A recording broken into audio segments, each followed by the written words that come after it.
Welcome to study IQ। My name is Amit वरीदी किलोर and finally United States of America ने decide कर लिया है कि अफगानिस्तान में जो उसके ट्रूप्स पिछले 20 साल से स्टेशनड हैं उनको बाहर निकाल लिया जाएगा। एंड ऑब्वियसली उन्होंने एक एनिवर्सरी वाली डेट चुनी एज यूजुअली किसी भी माइलस्टोन को हम खुद भी जब कुछ करना चाहते हैं तो वो कोशिश करते हैं कि किसी माइलस्टोन वाली डेट पर चूज कर लिया जाए। हमने जब भारत का संविधान 26 नवंबर को बना लिया था, परंतु हमने उसको फाइनली जाकर साइन किया 26 जनवरी को। क्यों? क्योंकि 26 जनवरी का हमारे इतिहास में थोड़ा महत्व था। 26 जनवरी पे हमने पहले 1930 में ही एक बार भारत का स्वतंत्रता दिवस मनाने की ठान ली थी। तो उसी डेट के उपलक्ष्य में हमने जो संविधान की जो फाइनल साइनिंग थी वो 2 महीने तक पोस्टपोन कर दी। इसी प्रकार से यूनाइटेड स्टेट्स ऑफ अमेरिका ने भी एक एनिवर्सरी वाली डेट चुनी है यूनाइटेड स्टेट्स के जितने भी ट्रूप्स जो कि अफगानिस्तान में प्लेस्ड हैं उनको वहां से निकालने के लिए। दैट इज 9/11 अर्थात 9 सितंबर। 9 सितंबर को बेसिकली 9 सितंबर 2001 एग्जैक्टली 20 साल पहले 9 सितंबर 2001 पर यूनाइटेड स्टेट्स के ऊपर एक टेररिस्ट हमला हुआ था। And that event has decided the course of the next 20 years international relations में। बेसिकली वो इतना ज़्यादा सेमिनल और इंपॉर्टेंट इवेंट हो गया था। उस टेररिस्ट हमले के बाद यूनाइटेड स्टेट्स ऑफ अमेरिका ने अफगानिस्तान के ऊपर वॉर डिक्लेयर की थी, जिसको वो कहते हैं वॉर ऑन टेरर। ऐसा माना जाता है अफगानिस्तान के द्वारा कि तालिबान जो कि उस समय अफगानिस्तान पर रूल करता था उसके कुछ रिलेशंस हैं लश्कर तैयबा के LET के साथ। लश्कर तैयबा के साथ रिलेशंस थे और वो उनको पनाह दे रहे थे अफगानिस्तान में। और लश्कर तैयबा LET बेसिकली इस बात की रिस्पॉन्सिबिलिटी ले रहा था कि अफगानिस्तान USA में जो टेररिस्ट हमला है उसने कराया। एंड हेंस उन टेररिस्ट आतंकवादियों को ढूंढ निकालने के लिए अफगानिस्तान के ऊपर यूनाइटेड स्टेट्स ऑफ अमेरिका ने वॉर ऑन टेरर बोल दी। 20 साल से चल रही है। उसको कई बार फॉरएवर वॉर का भी नाम दिया जाता है, फॉरएवर वॉर। अब हम पुराने अफगानिस्तान की क्लासेस में ये डिस्कस कर चुके हैं कि पिछले साल फरवरी 2020 में ट्रंप जब यूनाइटेड स्टेट्स के प्रेसिडेंट थे, उनके तालिबान के बीच और अफगानिस्तान की जो गवर्नमेंट है उनके बीच में एक पैक्ट हुआ था जिसमें कहा गया था कि 1 मई 2021 की डेडलाइन दी गई थी। पहले से डेडलाइन है 1 मई, अभी 15-20 दिन के बाद, कि उस समय तक यूनाइटेड स्टेट्स ऑफ अमेरिका अपने सारे ट्रूप्स निकाल लेगा। हावेवर अब देखकर लग रहा है कि ये पॉसिबल नहीं है। तालिबान ने कहा है कि अगर 1 मई 2021 तक अगर आप यूनाइटेड स्टेट्स सारे के सारे ट्रूप्स नहीं निकाल लेगा तो हम दोबारा से ट्रूप्स के जो फॉरेन ट्रूप्स होंगे उनके ऊपर अटैक करना स्टार्ट कर देंगे। 2500 यूनाइटेड स्टेट्स ऑफ अमेरिका के इस समय जो सोल्जर्स हैं वो अफगानिस्तान के अंदर हैं। ठीक है, ये तब से लेके अमेरिका की आज तक की लॉन्गेस्ट वॉर रही है US ऑफिशियल्स। अब ये जो प्लान था, US इंटेलिजेंस कम्युनिटी ने थोड़े दिन पहले ही कहा था कि there is a very low chances of peace deal this year and that it is government would struggle to hold the Taliban insurgency at bay if the US led coalition withdraw support. यानी कि United states की खुद intelligence community कह रही है कि अगर अफगानिस्तान से यूनाइटेड स्टेट्स के ट्रूप्स निकल जाएंगे तो वहां पर पीस डील होना मुश्किल है। इस साल पीस डील होने की संभावनाएं कम बता रहे थे। उसके 1-2 दिन के बाद ही यूनाइटेड स्टेट्स से ये इंफॉर्मेशन आ रही है कि दे हैव डिसाइडेड कि ट्रूप्स तो सारे के सारे जाएंगे 2500 बाय 9/11। 1 मई की जो डेट है उसको थोड़ा सा पोस्टपोन कर दिया गया है और 11 सितंबर की डेट दी गई है। Biden decision would miss May 1/11 deadline, no doubt about it, agreed, जो कि उसके डोनाल्ड ट्रंप ने पहले अग्री किया था। इंसर्जेंट्स ने थ्रेटन तो किया था कि they will resume the attacks against the foreign troops, but probably near term जो विड्रॉल डेट दे दी है बिडेन ने, तो दैट माइट एक्चुअली, जो अगर तालिबान को कोई संदेह था तो वो LA हो जाएगा and they might probably not indulge into it. 2 महीने का डिले कोई बड़ी बात नहीं है जब 20 साल से हो गया है। तो ये वाला जो डिसीजन है वेडनेसडे को अनाउंस हो जाएगा, यानी आज ये अनाउंस हो जाएगा। The pull out would begin before May 1 and could be complete well before the September 11 deadline. मतलब ये एग्जैक्टली वही बात है ना कि एग्जैक्टली सितंबर 11 को तो हवाई जहाज से सारे के सारे ट्रूप्स को नहीं लिया जाएगा। दे विल स्टार्ट स्लोली उनको स्टार्ट करेंगे। हो सकता है सितंबर 11 से पहले भी हो जाए। हाँ, significantly it will not be subject to further conditions including security और ह्यूमन राइट्स। एक इंपॉर्टेंट बात सुनिए, अगर आपने पुराने वाले अफगानिस्तान के ऊपर वीडियोस देखे हैं तो जो अफगानिस्तान का इशू है उसमें यह इशू है, यूनाइटेड स्टेट्स ऑफ अमेरिका अपने ट्रूप्स निकालने के लिए तैयार है, लेकिन वो कहता है कि तालिबान को अपने जो वायलेंस वाले जो वेज हैं उनको मेंड करना पड़ेगा और पीसफुल डेमोक्रेटिक ट्रांजिशन में साथ देना पड़ेगा। इस बार बिडेन कह रहे हैं कि it would not B conditional. Troops निकलेंगे सितंबर से पहले निकलेंगे, it would not be based on conditions.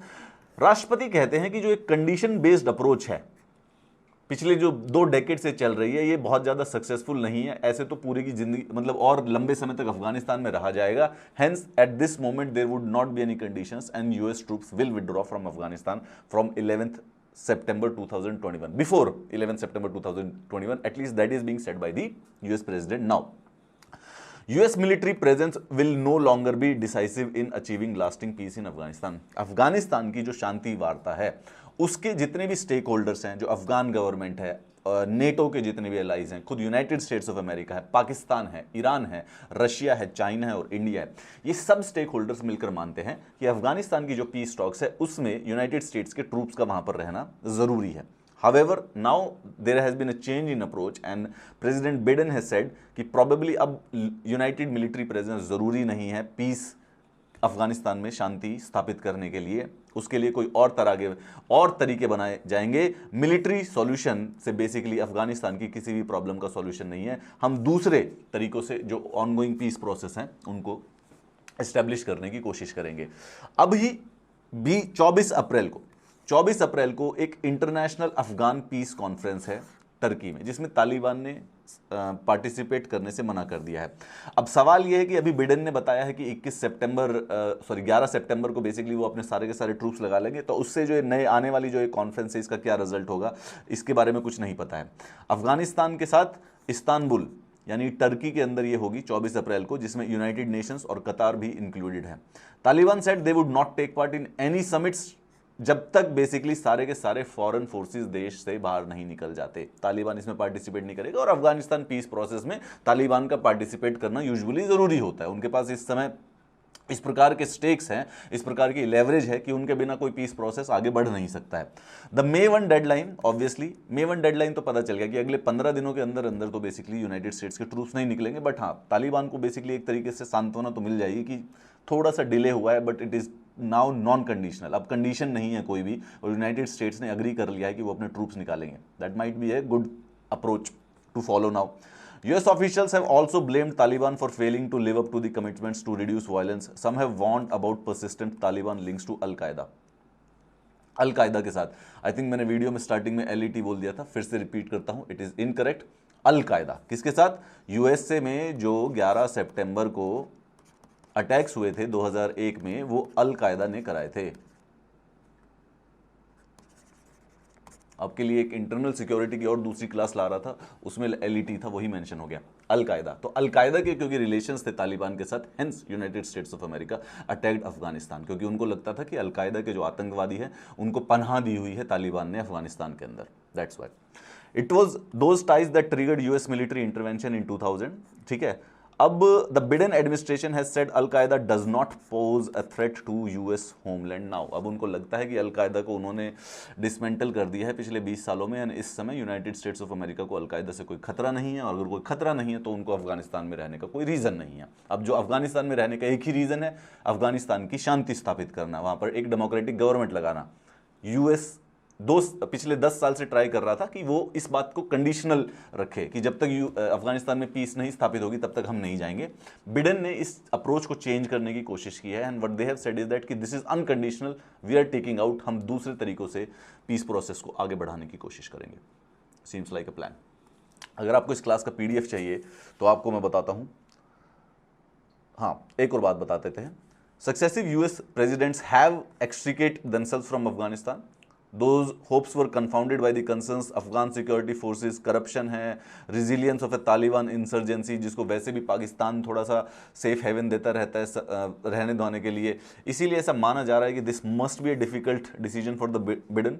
The decisions highlight the trade off the Biden administration is willing to make to shift the US global focus from the counter insurgency campaigns which dominated the post 9/11 world to current priorities which have including increasing military competition with China. कहने का अर्थ ये है कि 9/11 के बाद एकदम जो post 9/11 era था, उसमें जो यूनाइटेड स्टेट्स ऑफ अमेरिका और जो इंटरनेशनल रिलेशंस थे वो फोकस थे ये इंसर्जेंसी वाले, काउंटर इंसर्जेंसी ऑपरेशन से यूनाइटेड स्टेट्स ऑफ अमेरिका के। अब वो एक चेंज इन दी डोमेन आया, एक चेंज इन दी अप्रोच आया है कि ये काउंटर इंसर्जेंसी ऑपरेशन से यूनाइटेड स्टेट्स ऑफ अमेरिका अपना फोकस हटाना चाहता है और अपनी प्रायोरिटीज़ को बदलना चाहता है, जिसमें एक सबसे इंपॉर्टेंट वाली प्रायोरिटीज़ है कि चाइना के साथ मिलिट्री कंपटीशन को बढ़ाना है, क्योंकि China has been economically and militarily growing at a faster pace than United States of America is. तो उस फोकस को उस काउंटर इंसर्जेंसी से हटा के चाइना और दूसरे नए मुद्दों के ऊपर, रशिया के राइज के ऊपर, भारत के ऊपर, इंडो पैसिफिक पीस के ऊपर, उनके ऊपर लगाना ज़रूरी है। Right, that is the key.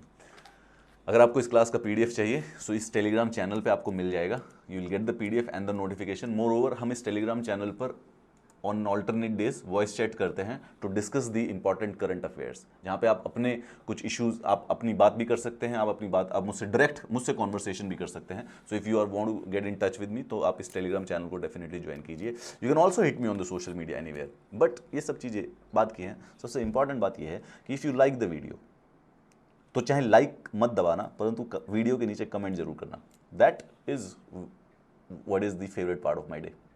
Have a nice day.